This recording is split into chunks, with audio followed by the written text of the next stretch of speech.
Good morning students. तो last topic में हम लोग डिस्कस किए थे कि आपका ओपन सर्किट, शॉर्ट सर्किट क्या होता है, फिर वोल्टेज सोर्स कितने प्रकार के थे, इस तरह से डिस्कस किया गया था लास्ट वीडियो में। तो आज हम लोग नया टॉपिक डिस्कस करेंगे, star and delta circuit. Star and delta circuit को डिस्कस करते हुए फिर इसके बाद इसके ट्रांसफॉर्मेशन का भी डिस्कशन करेंगे कि स्टार सर्किट क्या होता है, डेल्टा सर्किट क्या होता है, और फिर इसके बाद इसके नेक्स्ट टॉपिक की बात करेंगे कि स्टार सर्किट को डेल्टा सर्किट में किस तरह से ट्रांसफॉर्म किया जाता है और डेल्टा सर्किट को स्टार सर्किट में किस तरीके से ट्रांसफॉर्म किया जाता है। तो पहला बात करेंगे हम लोग डेल्टा सर्किट का।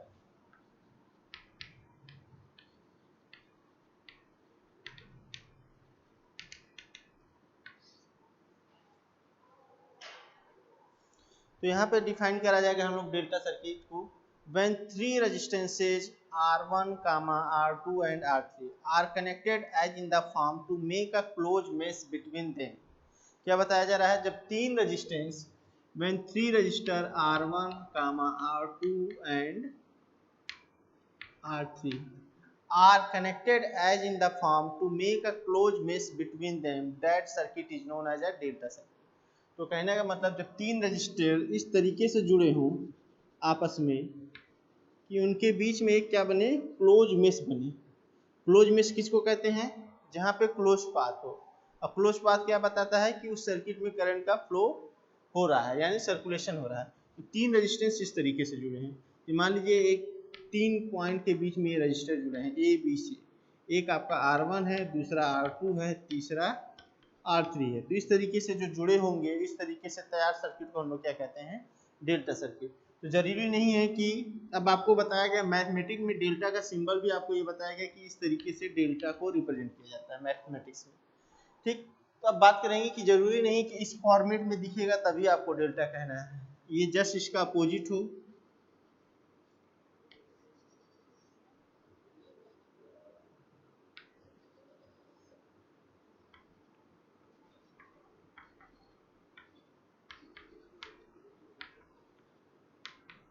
और रजिस्टर इस तरीके से भी जुड़े हो तो भी ये क्या कहलाएगा, आपका डेल्टा सर्किट। ठीक, इस फॉर्मेट में हो, इस फॉर्मेट में हो तो डेल्टा सर्किट कहलाएगा। कंडीशन क्या है कि इनके भी इन तीनों का रेजिस्टेंस इस तरीके से जुड़े हो कि इनके बीच में क्लोज मेश बने। क्लोज मेश वहीं बनता है जहाँ क्लोज पाथ होता है। तो क्लोज पाथ की क्या पहचान है कि एक पाथ, ऐसा पाथ जो जहाँ से जिसका स्टार्टिंग पॉइंट और फिनिशिंग पॉइंट क्या हो, सेम हो through the various element of that network. तो यहाँ पे ये क्लोज पाथ बना रहा है। यहाँ पे बात करें तो यहाँ पे अगर हम बी से स्टार्ट करें तो यहाँ पे R2 होते हुए सी जाएगा, फिर ये R3 होते हुए ए आएगा, फिर ये R1 होते हुए फिर बी वापस आ जाएगा। तो इनके बीच में भी क्लोज मेश बन रहा है। तो इस टाइप के सर्किट को हम लोग क्या कहते हैं, डेल्टा सर्किट। अब बात करेंगे स्टार सर्किट की।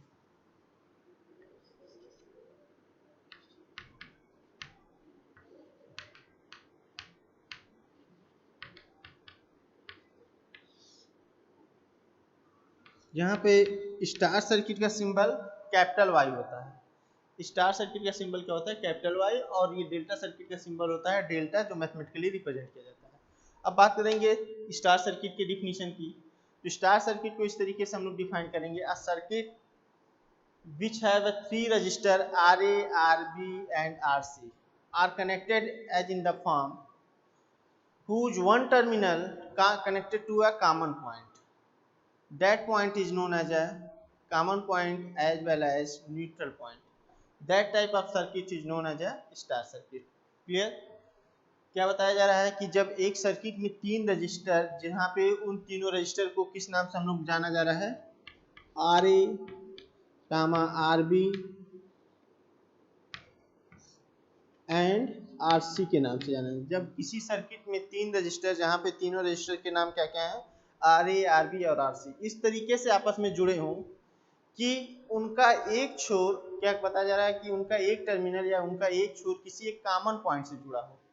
ठीक, तो इस तरीके से तैयार सर्किट को हम लोग क्या कहते हैं, star circuit. A circuit in which three register whose one terminal are connected to a common point, that type of circuit is known as a star circuit।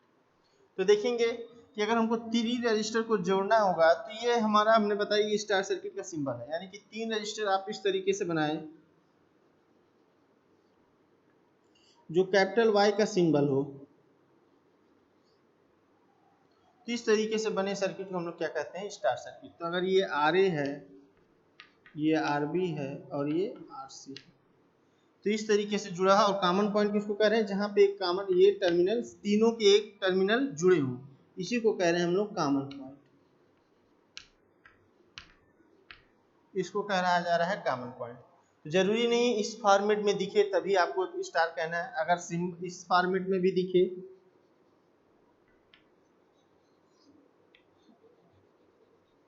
मतलब ये उल्टा कैपिटल वाई है इस तरीके से, तो इस फॉर्मेट में भी दिखेगा तभी इसको आपको क्या कहना है, स्टार सर्किट। बस कंडीशन पे ध्यान देना। कंडीशन क्या कह रहा है कि तीनों रजिस्टर का एक टर्मिनल किसी कॉमन पॉइंट से जुड़ा हो, एक शोरूम का क्या हो, किसी एक कॉमन पॉइंट से जुड़ा हो। उस कॉमन पॉइंट को कहाँ दिखा रहे हैं हम लोग, इस सर्किट में यहाँ पे दिखा रहे हैं, और इस सर्किट में यहाँ पे दिखा रहे हैं। ये होता है, ठीक, ये होता है स्टार सर्किट। ठीक, तो स्टार सर्किट वाई के फॉर्मेट में होने के साथ साथ टी के फॉर्मेट में भी आपको दिखेगा। कहने का मतलब अगर कैपिटल टी आप कैसे बनाते हैं, इस तरीके से। तो आपको अगर इस तरीके से दिखाएंगे हम लोग तीन रजिस्टर को, कि तीन रजिस्टर को हमको जोड़ना है, तो यहाँ इस तरीके से भी जुड़ सकता है। और ये जो पॉइंट होगा इसका क्या कहलाएगा, कॉमन पॉइंट कहलाएगा। और ये एक रजिस्टर आर ए हो गया, एक आर बी हो गया और एक ये आर सी हो गया, तो ये भी आपका क्या है, स्टार सर्किट कहलाएगा। ठीक, ये हो गया स्टार सर्किट और डेल्टा सर्किट। तो फिर से एक बार आपको बता दिया जा रहा है डेल्टा सर्किट क्या है, बताया जा रहा है। A circuit in which three resistors R1, R2 and R3 are connected as in the form to make a closed mesh between them, that circuit is known as a delta circuit, and delta circuit is represented by a mathematical symbol like this. Clear? Now the next is star circuit. A star circuit in which three resistors where RB and RC whose one terminal are connected to a common point, that type of circuit is known as a star circuit, and that star circuit are represented as a alphabetical symbol, that is capital Y. Clear? Now the next is its transformation. Its transformation means delta to star and star to delta circuit.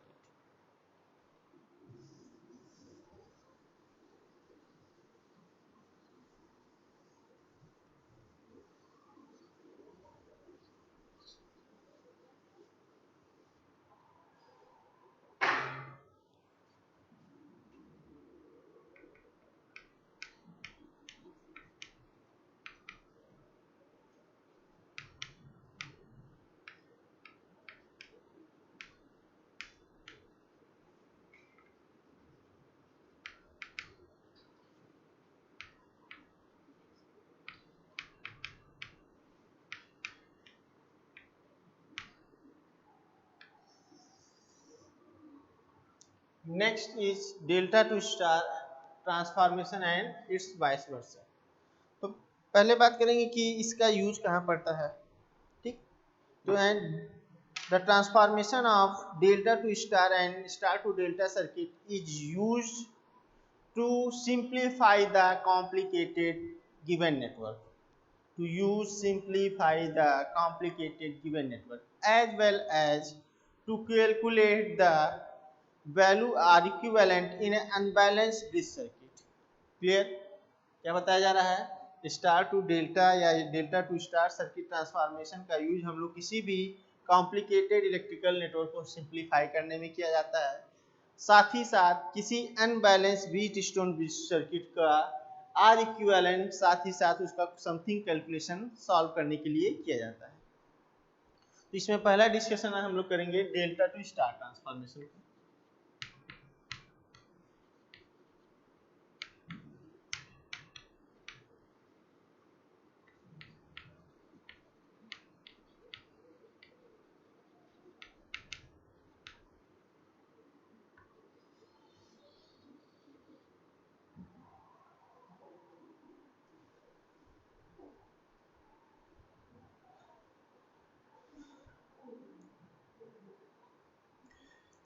in delta to star transformation, a circuit is transformed from one circuit to another circuit. There is a condition to produce the same effect after transforming the circuit.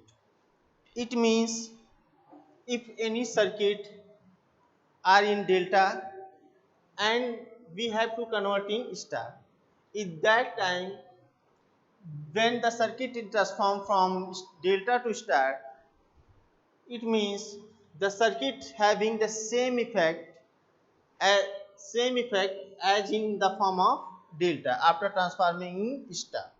Clear? तो यहाँ ये बताया जा रहा है कि अगर हम किसी डेल्टा सर्किट को स्टार सर्किट में ट्रांसफॉर्म करना चाहते हैं तो ट्रांसफॉर्म तो होगा ही, साथ ही साथ उसमें एक कंडीशन भी होता है कि अगर एक सर्किट दूसरे सर्किट में ट्रांसफॉर्म होता है तो जो इफेक्ट उसके थ्रू डेल्टा में हो रहा था वही इफेक्ट उसके थ्रू स्टार में भी होना चाहिए। ठीक, तो इस इफेक्ट को प्रोड्यूस करने के लिए वहां पे एक कंडीशन है कि the R equivalent between any two points या any two terminals must be equal. क्या बताया जा रहा है कि ऐसा कंडीशन तभी आएगा जब वहां पे क्या होगा, किसी दो पॉइंट के बीच में या दो टर्मिनल के बीच में होने जो आपका आर इक्विवेलेंट होगा स्टार सर्किट का साथ ही साथ डेल्टा सर्किट का, वो आपस में जब इक्वल होंगे तभी वो क्या होंगे, ट्रांसफॉर्म होने के बाद सेम इफेक्ट प्रोड्यूस करेंगे। ठीक, फिर से आपको एक बार क्लियर कर दिया जा रहा है। क्या बताया जा रहा है कि अगर हम डेल्टा सर्किट को स्टार सर्किट में ट्रांसफॉर्म करना चाहते हैं तो इसके लिए एक कंडीशन है कि अगर डेल्टा सर्किट स्टार सर्किट में ट्रांसफॉर्म होगा तो ट्रांसफॉर्म होकर करके वो सेम इफेक्ट प्रोड्यूस करना चाहिए। आप सर्किट को इसलिए ट्रांसफॉर्म कर रहे हैं क्योंकि उसको आप सिंप्लीफाई कर सकते हैं लेकिन इफेक्ट उसका सेम हो। तो ये तभी पॉसिबल है जब डेल्टा सर्किट के किसी दो टर्मिनल के बीच का आर इक्विवेलेंट बराबर होगा स्टार सर्किट के किसी दो टर्मिनल के बीच के आर इक्विवेलेंट की। क्लियर? तो यहाँ पे हम लोग पहले डेल्टा और स्टार सर्किट बना लेते हैं और फिर एक एक कर करके डिस्कस करते हैं। ठीक,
अब बात करेंगे कि एक डेल्टा सर्किट है और एक स्टार सर्किट है। जहाँ पे डेल्टा सर्किट में हमने कौन कौन से रेजिस्टेंस ले रखे हैं, यहाँ पे डेल्टा सर्किट में तीन रेजिस्टेंस ले रखे हैं R1, R2 एंड R3 जो कि पॉइंट A, B, C के बीच में जुड़े हुए हैं। और स्टार सर्किट में कौन कौन से रेजिस्टेंस ले रखे हैं हमने, RA, RB और RC जो कि एक कॉमन पॉइंट से जुड़े हुए हैं। ठीक, डेल्टा में रेजिस्टेंसेस की वैल्यू R1, R2, R3 है और स्टार में रेजिस्टेंसेस की वैल्यू RA, RB और RC है। ठीक, अब बात करेंगे कि हम लोग यहाँ पे डेल्टा टू स्टार ट्रांसफॉर्मेशन करने जा रहे हैं, मतलब कि हमारा एक डेल्टा सर्किट ट्रांसफॉर्म होने जा रहा है स्टार सर्किट में। ठीक, तो यहाँ पे बताया गया कि ट्रांसफॉर्म होने के बाद जो डेल्टा सर्किट स्टार में बदलेगा तो उसके थ्रू जो होने वाला इफेक्ट है वो सेम हो। तो ये कब होगा, जब डेल्टा सर्किट के किन्हीं दो टर्मिनल के बीच का जो आर इक्विवेलेंट होगा स्टार सर्किट के उन्हीं दो टर्मिनल के बीच के आर इक्विवेलेंट के बराबर होगा। तो अब हम लोग क्या करेंगे, दोनों सर्किट के हर दो टर्मिनल के बीच का क्या निकाल लेंगे, आर इक्विवेलेंट निकालेंगे, आर इक्विवेलेंट कैलकुलेट कर लेंगे। ठीक, तो यहाँ बात करेंगे R equivalent between BC terminal. Clear? जिसको हम लोग क्या लिखेंगे, जिसको हम लोग क्या लिखेंगे, जिसको लिखेंगे हम लोग कि R B C, R B C. अब बात करेंगे R B C, R B C क्या होगा, आर बी सी आपका, ठीक। तो इस सर्किट के लिए आरबीसी हम लोग कैसे देखेंगे, तो आरबीसी इस तरीके से देखेंगे हम लोग कि हमको बी और सी पॉइंट के बीच में आर इक्विवेलेंट देखना है। तो बी और सी के पॉइंट, तो बी टर्मिनल कहाँ जुड़ा है, यहाँ जुड़ा है, और सी टर्मिनल कहाँ जुड़ा है, यहाँ जुड़ा हुआ है। तो हमने आपको बताया था कि जब हम किसी दो टर्मिनल के बीच में क्या करते हैं, आर इक्विवेलेंट निकालते हैं, तो उन दो टर्मिनल को इस तरीके से एज्यूम करते हैं कि अगर उस सर्किट में हमको सप्लाई देना होगा तो सप्लाई देंगे कहाँ से, उन्हीं दो टर्मिनल से। तो या तो करंट का फ्लो बी से स्टार्ट होगा या तो सी से स्टार्ट होगा। अगर बी से स्टार्ट होगा तो सी तक पहुंचेगा, सी से स्टार्ट होगा तो बी तक पहुंचेगा। तो अगर बी से स्टार्ट करेंगे तो देखेंगे कि जब करंट का फ्लो यहाँ से स्टार्ट कराएंगे तो ये यहाँ और यहाँ ब्रेक हो जाएगा, तो एक R3 की तरफ चला जाएगा, एक R2 की तरफ चला जाएगा। लेकिन हमने बताया अगर करंट बी से फ्लो करेगा तो सी तक पहुंचने की कोशिश करेगा। तो जब बी से चलेगा तो एक R2 में डिवाइड होगा, एक R3 में डिवाइड होगा। तो जो R2 में जाएगा वो A तक होते हुए फिर R1 में भी आएगा, और वो R1 से होते हुए C तक आ जाएगा, और जो R3 में जाएगा वो डायरेक्ट C तक आ जाएगा। तो यहाँ से ये दिखेगा आपको कि जो R2 में करंट जा रहा है वही R1 में भी जा रहा है। तो अगर दो रेजिस्टेंस में करंट की वैल्यू सेम है तो ऐसे केस में आप क्या कहते हैं कि दोनों रेजिस्टेंस क्या है, सीरीज में है। तो सीरीज में है तो इसको आप क्या लिखेंगे, R1 प्लस R2। क्लियर, ये क्या हो गया, R1 प्लस R2। अब ये दोनों, इनमें जो करंट जा रहा है वो R3 के करंट से डिफरेंट है, यानी कि इन दोनों से जो एक सिंगल वैल्यू रेजिस्टेंस की वैल्यू आएगी वो क्या होगा, R3 के पैरेलल में होगा। तो जब इसको आप सॉल्व करेंगे तो क्या हो जाएगा, R1 plus R2 multiply by R3 divided by R1 plus R2 plus R3। Clear, ये क्या हो जाएगा आपका RBC इन डेल्टा, मतलब resistance between BC terminal delta circuit के लिए। Now the next is R equivalent between CA terminal, R equivalent between CA terminal. तो CA terminal की बात जब करेंगे तो क्या लिखेंगे इसको, RCA in delta, RCA in delta. अब आपको कहाँ देखना है, एक टर्मिनल आपको मान लेना है कि C पे है और दूसरा जो टर्मिनल है वो A पे है, ठीक। अब आपको हमने बताया कि अगर दो टर्मिनल के बीच में आर इक्विवेलेंट निकालना है तो आपको ये एज्यूम करना है कि अगर इस सर्किट में हमको सप्लाई देना होगा तो हम इन्हीं दो टर्मिनल के बीच से दे पाएंगे, या तो, और सप्लाई देने के बाद या तो करंट का फ्लो ए से स्टार्ट होकर के सी तक जाएगा या तो सी से स्टार्ट होकर के ए तक जाएगा। तो मान लीजिए इस केस में हमारा सी से करंट स्टार्ट हो रहा है और ये सी पॉइंट पे पहुंचने के बाद दो पाथ में डिवाइड हो जाएगा, एक R3 में चला जाएगा, एक R1 में चला जाएगा, ठीक। एक आपका सी ए, ठीक है ना, क्या बताया जा रहा है, एक आपका R3 में चला जाएगा और एक R1 में चला जाएगा। अब बात करना है हमको, अगर C से चलेंगे तो A तक पहुंचना है, A से चलेगा करंट तो C तक पहुंचेगा, ठीक। तो जो C से करंट चलेगा तो वो एक कहाँ, एक R1 में डिवाइड होगा, एक R3 में डिवाइड होगा। जो R3 वाला करंट है वो R3 को पास करते हुए B तक पहुंचेगा और B पॉइंट को पास करते हुए फिर R2 की तरफ बढ़ेगा और R2 को पास करते हुए A तक पहुंच जाएगा, ठीक। तो इस तरीके से देखेंगे आप कि जो करंट R3 में जा रहा है वही R2 में जा रहा है, ठीक। अब बात करेंगे जो R1 में करंट ब्रेक होकर के जा रहा था वो R1 से होते हुए डायरेक्ट A तक पहुंच गया। तो इस तरीके से पूरे करंट सर्कुलेशन में आप ध्यान देंगे तो ये आपको दिखेगा कि जो करंट R3 में जा रहा है वो R2 में जा रहा है। तो ये क्या बताएगा कि ये जो R2 और R3 रेजिस्टेंस है उनमें करंट का फ्लो सेम है, और फ्लो सेम होने के कारण उन दोनों रेजिस्टेंस क्या होंगे, आपस में सीरीज में होंगे। तो यहाँ पे आप क्या लिखेंगे, R2 प्लस R3, और इन दोनों से जो आएगा एक सिंगल वैल्यू का रेजिस्टेंस, उसमें फ्लो करने वाला करंट इसमें फ्लो, इस R1 वाले रजिस्टर में फ्लो करने वाले करंट से डिफरेंट होगा, और जब डिफरेंट होगा तो ये दोनों रजिस्टर क्या होंगे, आपस में पैरेलल होंगे। और जब पैरेलल होंगे तो इसको रिप्रेजेंट किस तरीके से करेंगे, R2 plus R3 into R1 और divided by R1 plus R2 plus R3। Clear. Next बात करेंगे हम थर्ड टर्मिनल का। तो थर्ड टर्मिनल क्या है? R equivalent between A B terminal. Clear. तो आर ए बी टर्मिनल को हम लोग किस तरह से देखेंगे? यहाँ पे लिखेंगे R A B in delta. मतलब R A B in delta कहने का मतलब क्या हो गया कि resistance between A B terminal क्या हो जाएगा? ए बी टर्मिनल क्या हो जाएगा कि ए और बी के बीच में हमको देखना है। तो ए और बी के बीच में देखना है, यानी कि आपका एक टर्मिनल ए पे होगा और दूसरा टर्मिनल बी पे होगा। और जब ऐसा होगा ए और बी पे होगा तो ए से अगर, अब आपको फिर से आपको यही समझना है कि अगर हमको ए बी टर्मिनल के बीच में आर इक्विवेलेंट निकालना है तो ए बी टर्मिनल के बीच में निकालने वाले आर इक्विवेलेंट की वैल्यू कब निकलेगी? जब आप ये एज्यूम करेंगे कि इस सर्किट में अगर हमको सप्लाई देना होगा तो कहाँ से देंगे? ए बी छोर से देंगे। और जब ए बी छोर से देंगे तो या तो करंट का फ्लो ए से स्टार्ट होकर के बी तक पहुंचेगा या तो बी से स्टार्ट होकर के ए तक पहुंचेगा। तो ऐसे केस में जब आप चेक करेंगे तो आप ये देखेंगे कि जब ए से करंट का फ्लो स्टार्ट होगा तो करंट ए पॉइंट पे आकर के एक R1 में डिवाइड हो जाएगा, एक R2 में डिवाइड हो जाएगा। और जो R1 में डिवाइड होगा वो C तक पहुंचते हुए R3 में पास होते हुए B तक पहुंच जाएगा। लेकिन जो R2 में डिवाइड होगा वो डायरेक्ट B तक पहुंच जाएगा। ठीक।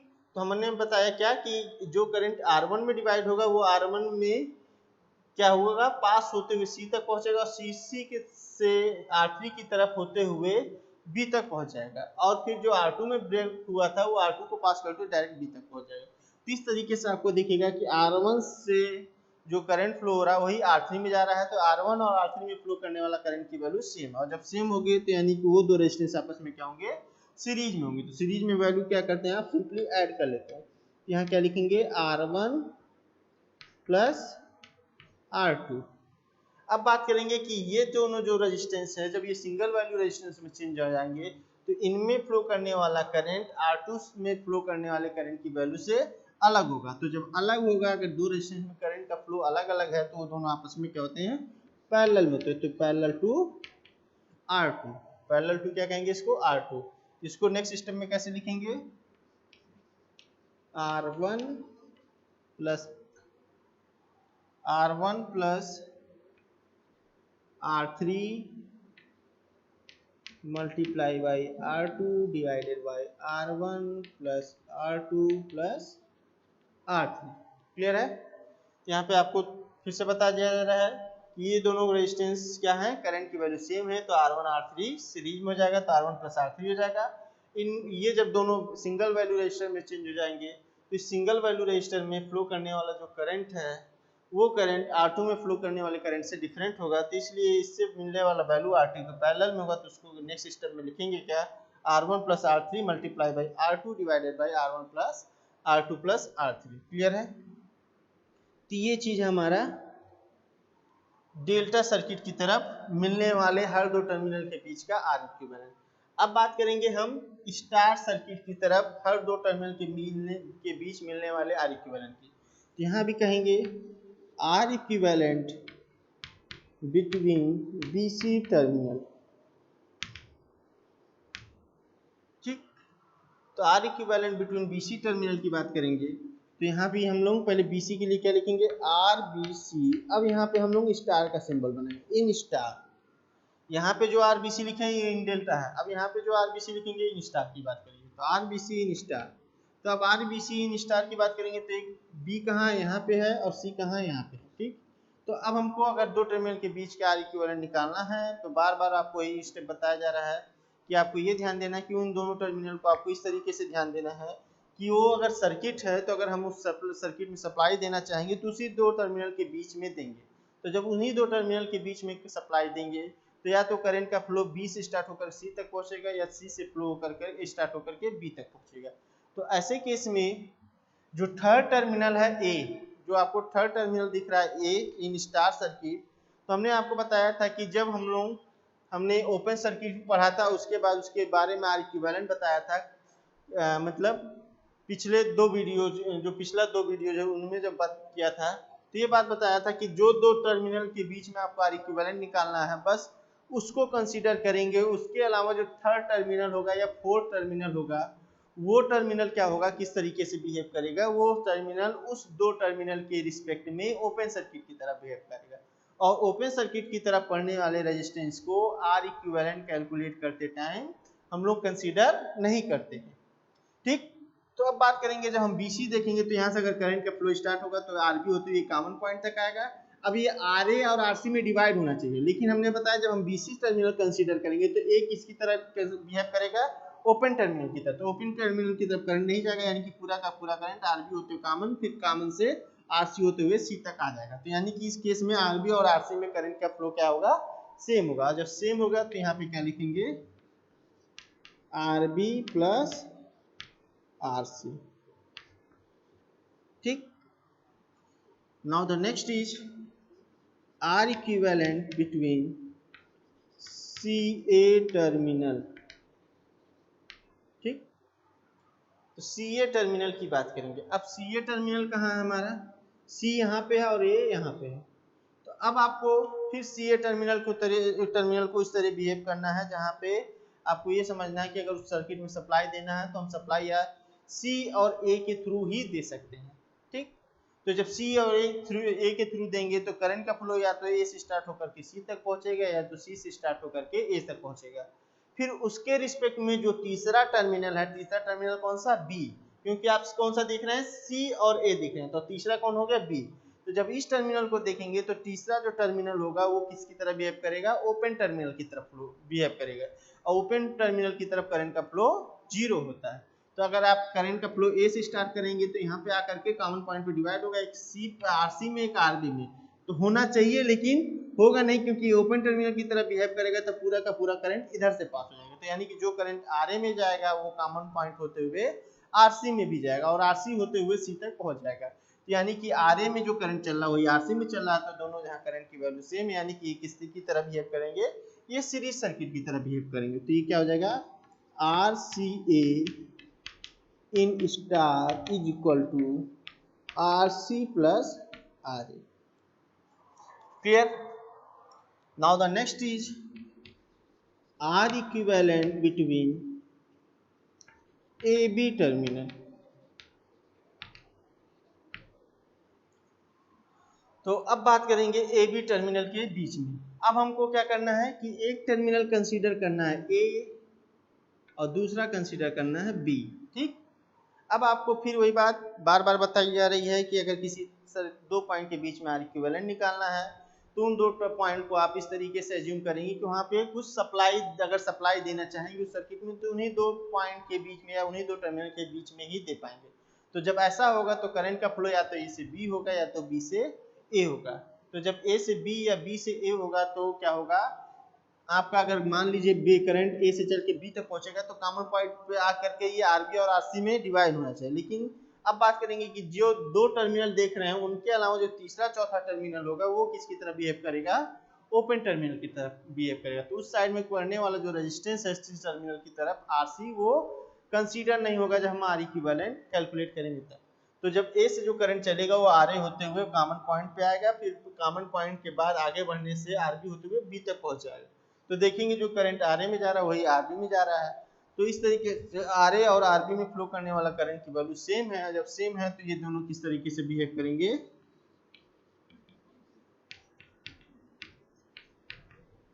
सेम है तो ये दोनों बिहेव करेंगे आपका सीरीज सर्किट के तो इसके लिए क्या हो जाएगा, आरए प्लस आरबी। ठीक, तो इस तरीके से हमने स्टार सर्किट के हर दो टर्मिनल के बीच का आर इक्विवेलेंट कैलकुलेट कर लिया। तो पहला टर्मिनल कौन कौन सा, बीसी टर्मिनल, दूसरा सीए टर्मिनल, तीसरा AB terminal.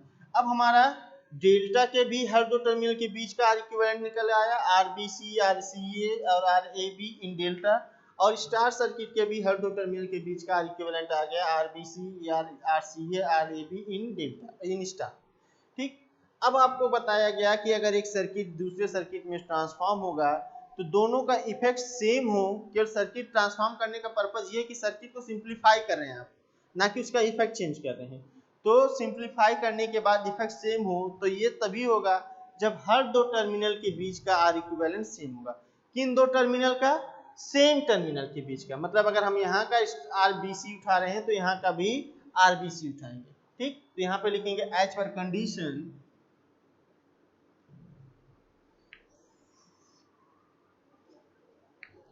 As per condition R equivalent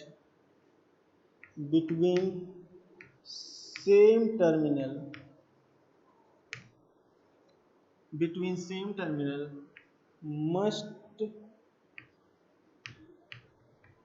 must be equal। क्या बताया जा रहा है? एच पर कंडीशन बताया जा रहा है कि जो आर इक्विवेलेंट होगा बिटवीन सेम टर्मिनल, मतलब अगर हम यहाँ का आरबीसी उठा रहे हैं तो यहाँ का आरबीसी, यहाँ का आरसीए उठा रहे हैं तो यहाँ का आरसीए उठाएंगे, यहाँ का आरएबी उठाएंगे तो यहाँ का आरएबी उठाएंगे। ठीक, तो ये करने टाइम एक चीज हमको ये भी ध्यान देना है कि पॉइंट हमको सेम लेना है। पॉइंट सेम लेने का मतलब क्या है कि अगर हम डेल्टा के लिए अगर हम A B C clockwise direction में लिए हैं तो हम स्टार में भी ए बी सी क्लॉकवाइज में लेंगे। ऐसा ना हो कि हम बी यहाँ ले लिए और सी यहाँ ले लिए, तो ये एंटी क्लॉकवाइज डायरेक्शन। अगर एक सर्किट में हम क्लॉकवाइज ले रहे हैं पॉइंट्स, तो दूसरे सर्किट में भी पॉइंट्स क्या लेंगे?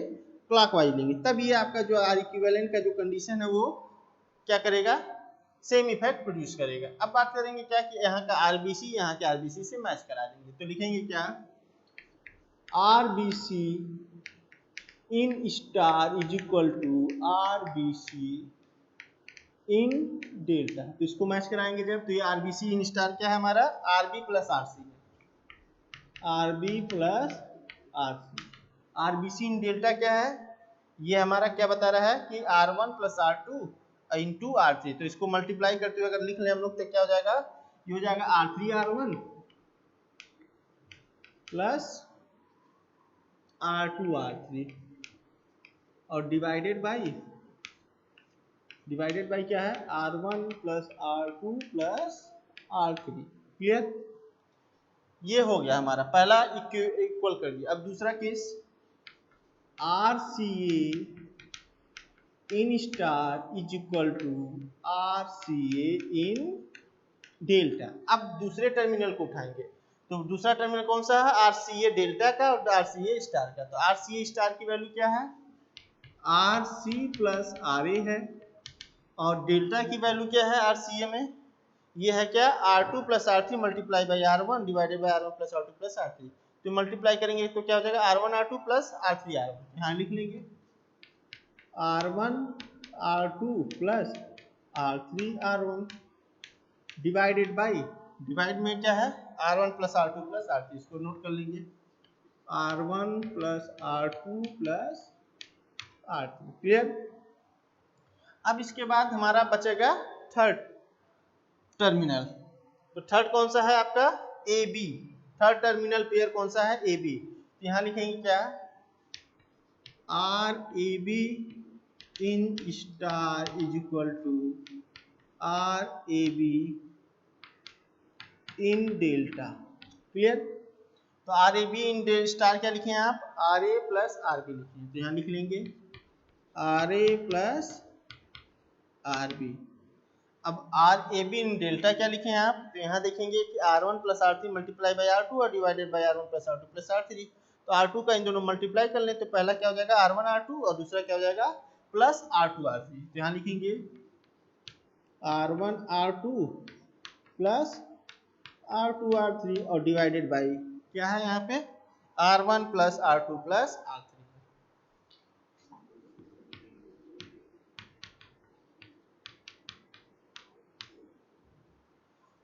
ठीक, तो इस तरीके से कंडीशन को ध्यान देते हुए as per the condition R equivalent between the same terminal must be equal. तो हर दो टर्मिनल के बीच से, हर दो सेम टर्मिनल के बीच का जो आर इक्विवेलेंट है वो हमने इक्वल कर दिया। ठीक, तो इस तरीके से तैयार होने वाले इक्वेशंस को इक्वेशंस नंबर दे देंगे। तो इक्वेशन 1 हो जाएगा, ये 2 हो जाएगा और ये 3 हो जाएगा। क्लियर है? तो इस तरीके से तैयार होने वाले इक्वेशंस को हम एक इक्वेशंस नंबर दे देंगे, इक्वेशन 1 2 3 हो जाएगा।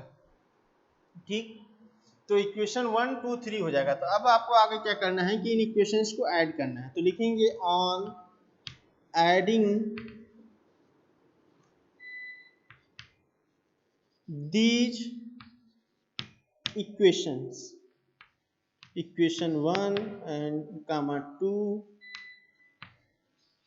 and 3, on adding these equation 1 2 and 3। तो ऐड करेंगे तो इक्वेशंस जब हम लिखते हैं तो एक उसमें एक इक्वल का साइन होता है, आप लोगों को पता होगा। जब भी हम इक्वेशंस लिखते हैं तो एक इक्वल का साइन होता है, और इक्वेशन जब तभी तैयार होता है जब उसके दो टर्म्स हों। कौन से दो टर्म्स? एक LHS एक RHS। LHS को क्या बोलते हैं? राइट हैंड साइड, और आपका RHS को क्या बोलते हैं? सॉरी, LHS को बोलते हैं लेफ्ट हैंड साइड और RHS को बोलते हैं राइट हैंड साइड।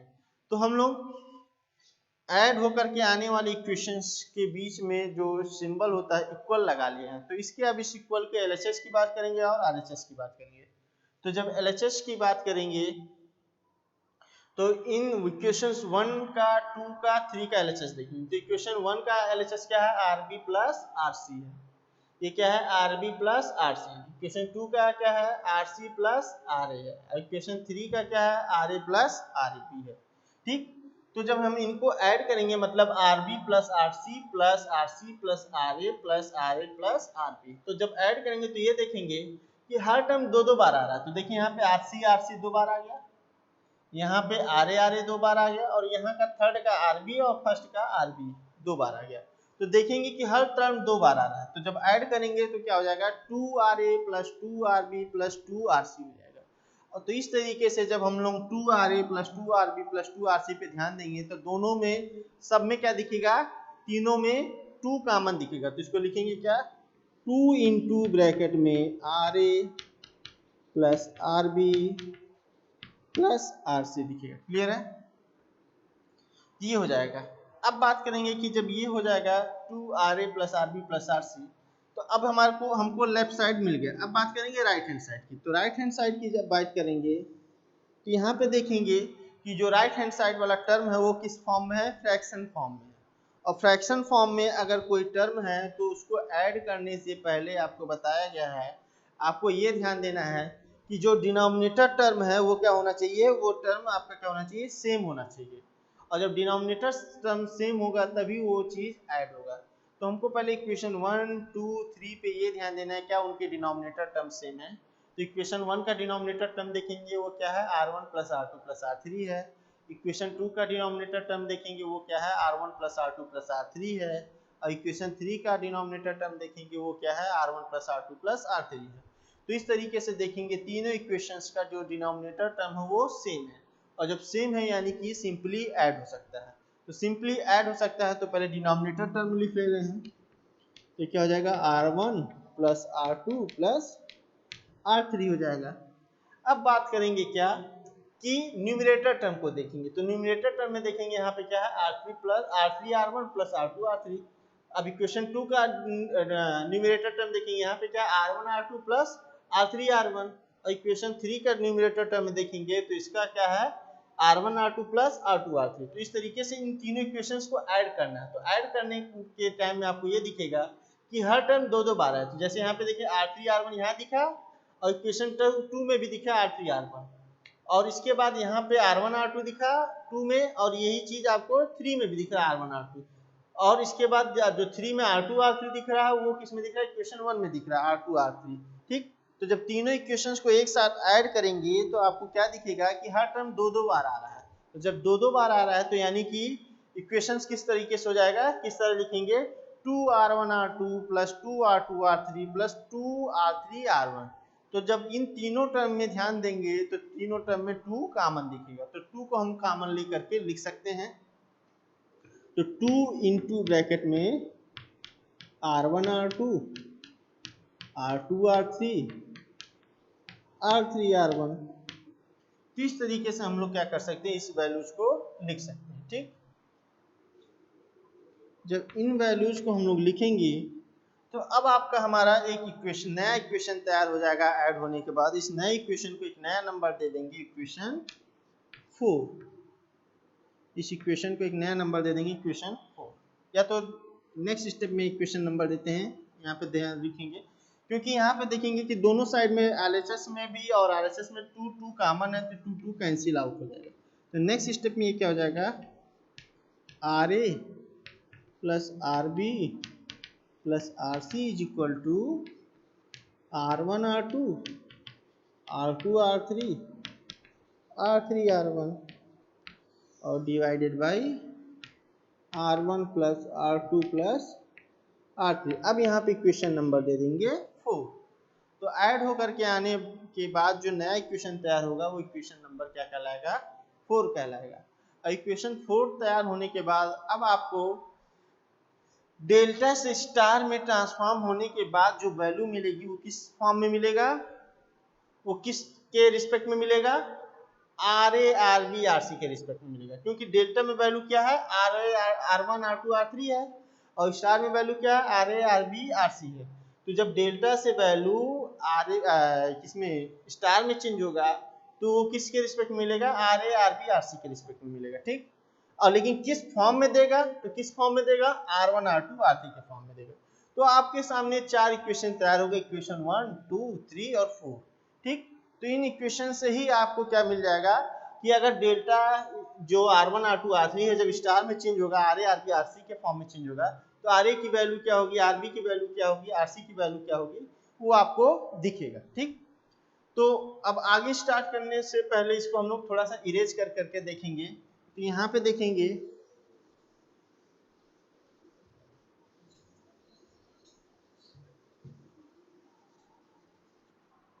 कि अब आपको RA की वैल्यू चाहिए, RB की वैल्यू चाहिए और RC की वैल्यू चाहिए, क्योंकि डेल्टा स्टार में बदल गया तो इसके रिस्पेक्ट में देगा, लेकिन किसके फॉर्म में देगा, इसके फॉर्म में देगा। तो ये मिलेगा कब, जब हम लोग क्या करेंगे, इक्वेशन 1 को 2 को 3 को एक एक कर करके इक्वेशन 4 में से घटा देंगे। तो लिखेंगे ऑन सब्ट्रैक्टिंग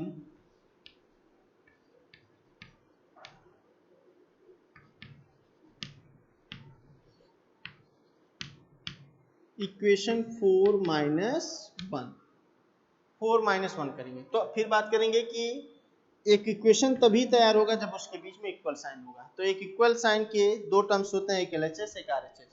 तो 4 माइनस 1 करना है तो 4 माइनस 1, 4 का LHS क्या है, RA plus RB plus RC। अब माइनस किसको करना है, 1 को, तो यहाँ माइनस करेंगे RB और RC को। तो RB और RC को माइनस करेंगे किसमें से, 4 माइनस 1 को, 4 को इक्वेशन 4 को माइनस करेंगे इक्वेशन 1 से। तो ये जब इक्वेशन 4 में से 1 माइनस होगा तो इसका LHS क्या है, RA RB प्लस RC है।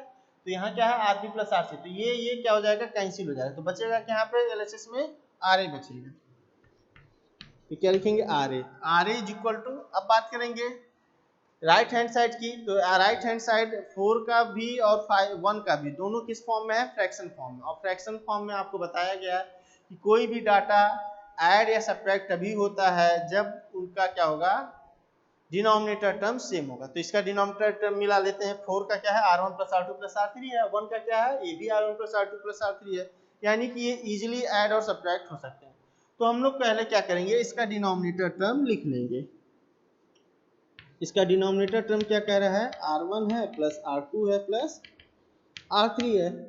अब आपको करना क्या है, 4 माइनस 1, यानी कि 4 के न्यूमरेटर को 4 के न्यूमरेटर से 1 का न्यूमरेटर माइनस होगा। तो देखिए 1 के न्यूमरेटर में क्या क्या है, R3 R1 है, तो R3 R1 यहाँ पे, यानी कि ये माइनस होकर के कैंसिल हो जाएगा। दूसरा टर्म कौन सा, R2 R3, तो ये वाला टर्म भी यहाँ से माइनस होगा तो ये भी कैंसिल होगा। तो बचेगा क्या, R1 R2। तो यहाँ क्या लिखेंगे, R1 R2। तो यानी कि RA इक्वल टू, RA किसके वैल्यू, मतलब जो डेल्टा स्टार में बदल रहा है, जहाँ पे स्टार में वैल्यू किसके फॉर्म में मिलेगा, RA RB RC के फॉर्म में मिलेगा, ठीक। तो वो RA की वैल्यू किस पे डिपेंड करेगा, R1 R2 R3 पे। तो वो RA की वैल्यू क्या होगा, R1 R2 divided by R1 plus R2 plus R3। इसी तरीके से next on subtracting equation 4 minus 2 करेंगे। अब हमको दूसरी वैल्यू निकालने के लिए फिर इक्वेशन 4 से 2 को माइनस करना। फिर आपको हमने बताया कोई भी इक्वेशन जब आएगा तो उसके बीच में इक्वल साइन लगेगा, एक LHS होगा एक RHS होगा। तो फिर 4 में से 2 को घटा के देखें, 4 का LHS क्या है, RA plus RB plus RC है, इसको हम लोग माइनस करेंगे 2 से, तो ये क्या हो जाएगा RC और RA को माइनस करेगा। तो यहाँ पे जब RC को माइनस करेंगे इसमें से तो RC कैंसिल हो जाएगा, RA को माइनस करेंगे तो RA कैंसिल हो जाएगा, बचेगा क्या RB। यहाँ दिखाएंगे क्या RB के बराबर। अब बात करेंगे फिर RHS की। तो राइट हैंड वाला साइड आपको बता दिए कि फ्रैक्शन फॉर्म है, और फ्रैक्शन फॉर्म में जो डिनोमिनेटर है 4 का और 2 का वो सेम है। तो सेम है यानी कि इजीली ऐड और सब्ट्रैक्ट हो सकता है। तो पहले इसके डिनोमिनेटर टर्म को लिख लेते हैं R1 plus R2 plus R3। अब 4 में से 2 को माइनस करेंगे तो 4 का न्यूमिनेटर देखेंगे और 2 का न्यूमिनेटर देखेंगे। तो 4 के न्यूमिनेटर से 2 का न्यूमिनेटर घटा देंगे। तो 2 का न्यूमिनेटर कौन कौन सा R1 R2, तो ये घटाएंगे तो ये कैंसिल हो जाएगा। इसमें क्या है R3 R1, ये घटाएंगे ये कैंसिल हो जाएगा, तो बचेगा क्या R2 R3। तो क्या बचा R2 R3। क्लियर है। तो ये RA की वैल्यू आपको मिल गई, ये RB की वैल्यू मिल गई डेल्टा को स्टार में बदलते हुए। अब तीसरी वैल्यू आपको चाहिए, कौन सा, ऑन सब्ट्रैक्टिंग इक्वेशन 4 माइनस 3। तो 4 माइनस 3 करेंगे, फिर आपको जो रिजल्टेंट इक्वेशन आएगा तो उसमें एक इक्वल साइन आएगा। फिर हम LHS की बात करेंगे, तो 4 का LHS है RA plus RB plus RC, और 3 का आपका क्या है LHS RA और RB है, RB plus RA plus RB है। तो जब इसको इसके LHS से इसके LHS को घटाएंगे तो RA को कैंसिल कर देगा, RB RB को कैंसिल कर देगा, तो LHS में बचेगा क्या RC बचेगा। फिर RHS की बात करेंगे, तो RHS को जब हम लोग बात करेंगे तो RHS की वैल्यू जब आगे बढ़ाएंगे, तो RHS की वैल्यू आगे बढ़ाने से पहले हम लोग क्या चेक करेंगे कि दोनों टर्म फ्रैक्शन है और फ्रैक्शन में डिनोमिनेटर सेम है या नहीं। तो आपको दिखेगा कि डिनोमिनेटर सेम है, और जब डिनोमिनेटर सेम है तो ऐसे केस में क्या हो जाएगा कि वो इजीली ऐड और सब्ट्रैक्ट हो सकता है। जब इजीली ऐड और सब्ट्रैक्ट हो सकता है तो पहले डिनोमिनेटर को लिख लेंगे। डिनोमिनेटर क्या है R1 plus R2 plus R3। अब बात करेंगे कि इस वैल्यू को में से ये वैल्यू माइनस करेंगे, तो इसमें थर्ड का न्यूमरेटर का R1 R2, तो इसको माइनस करेंगे ये कैंसिल हो जाएगा।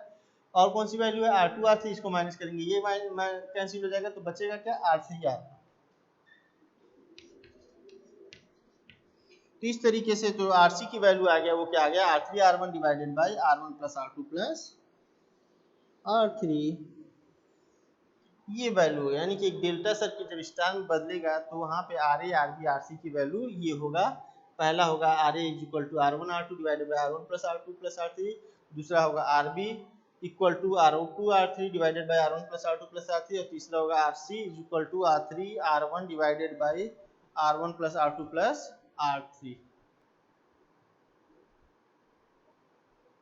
तो इस तरीके से हम लोग फ्रेंड क्या कर लेंगे, डेल्टा को स्टार में बदल लेंगे, और ये वैल्यू जो डेल्टा के स्टार में आया है तो इसका यूटिलाइजेशन कैसे करेंगे हम लोग सर्किट एनालिसिस में या वैल्यू कैलकुलेट करते टाइम, तो इसका डिस्कशन अब हम लोग नेक्स्ट वीडियोज में करेंगे। और नेक्स्ट वीडियोज में ये करेंगे कि जब ये वैल्यू डेल्टा में होगा तो स्टार में वैल्यू कन्वर्ट होने के बाद कैसा दिखेगा, और दिखने के बाद वो वैल्यू कैसे सिंप्लीफाई होगा, इसकी बात हम नेक्स्ट वीडियोज में करेंगे। तो आज के वीडियो के लिए यहीं तक। Thank you very much students.